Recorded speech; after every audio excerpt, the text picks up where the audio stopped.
Sadde kisufiya qotu dawa onnetiya ijana lali hiriya sinam fayya osobija iteka khiya guya yusi narkunya gabauna qutawari samal waya jalatu jalalle umena saba adunya rasi male malankaba jirenya khosinin duske khakaba koricha to akamitten sidaba jalako jalalle ya nasaba jalalti de daranar kana gaba tiqa waradu bakamin fgoda nafsi me anusinni suqaba Kona lali etu fitinan kalesin dute lubun tobodesin shenesin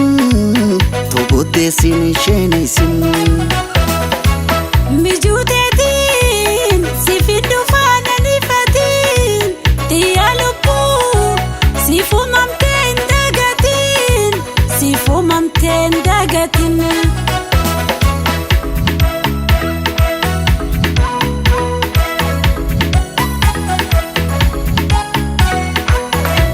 Sadde kisufiya qotu dawa onnetiya ijana lali hiriya sinam fayya osomija iteka khiya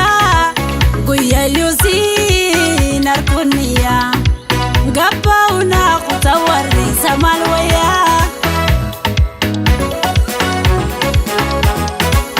Jalati teni beita wana mudde osonde muchora gona rafite baka jirtu oso khatena dufte ni waya wayo na bira mulatte jalalti teni sarkana kabdi okun siyada de qalbina qutti loy fadetin de mujira qabutti ofsi furmanni nufdu fadiyoti Kona lali etu kanan nande besin dute lubun tobodesin shenesin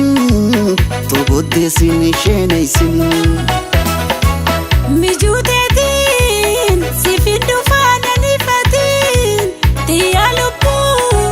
sifumamten dagatin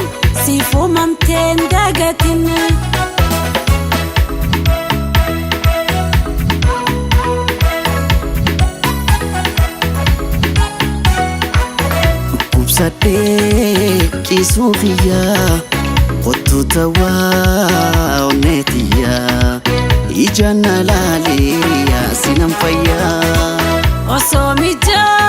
iteka khiya guya yusi narkunya gabauna qutawari samal waya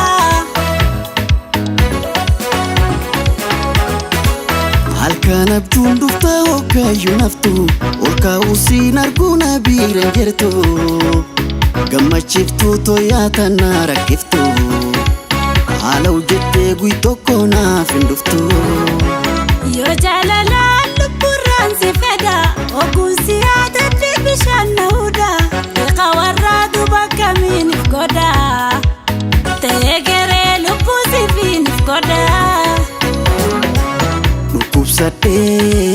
kisufiya qotu dawa onnetiya ijana lali hiriya sinam fayya osomija iteka khiya guya yusi narkunya gabauna qutawari samal waya Jalalti teni beita wana mudde osonde muchora gona rafite baka jirtu khate osona dufte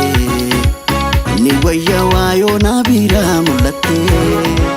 jalako jalalle ya nasaba jalalti te dare narkana gaba tiqa waradu baka minif goda na ofsi me anusinni suqaba